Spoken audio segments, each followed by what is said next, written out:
একবার হযরত আলী রাদিয়াল্লাহু তাআলা আনহু হযরত ওমর রাদিয়াল্লাহু তাআলা আনহুর সাথে গেছেন, সাক্ষাৎ করতেন। আমার বোঝানোর উদ্দেশ্য হলো তাকওয়াটা কেমন। একবার হযরত ওমর রাদিয়াল্লাহু তাআলা আনহু কাছে গেলেন হযরত আলী রাদিয়াল্লাহু তাআলা আনহু।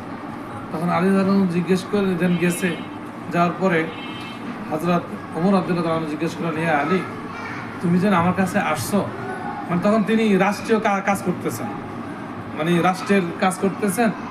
তো বলে যে তুমি যে আমার কাছে আসছো, তুমি কি কোনো তোমার ব্যক্তিগত কাজে আসছো নাকি রাষ্ট্রীয় কাজে আসছো? বলে যে না, আমি আপনার সাথে একটা মানে পরামর্শ করার জন্য আসছি। সাথে সাথে উনি তার মানে যে রাষ্ট্রীয় কাম করতেছিলেন ওটা বন্ধ করে দিয়েছেন। বন্ধ করার পর আস্তে করে বাতিটা নিভে দিয়েছেন।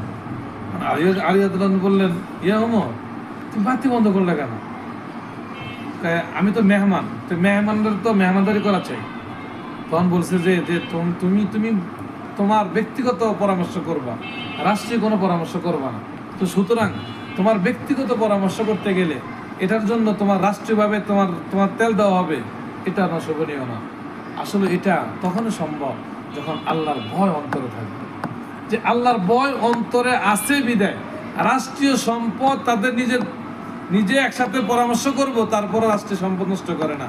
আর আমরা দৈনন্দিন কত অপচয় করি। দেখা গেছে আমরা আছি মানুষ মাত্র 3 জন, ফ্যান ছেড়ে দিচ্ছি 4টা। অথচ এটারও তো হিসাব হইব, এটা তো মাদ্রাসার হক।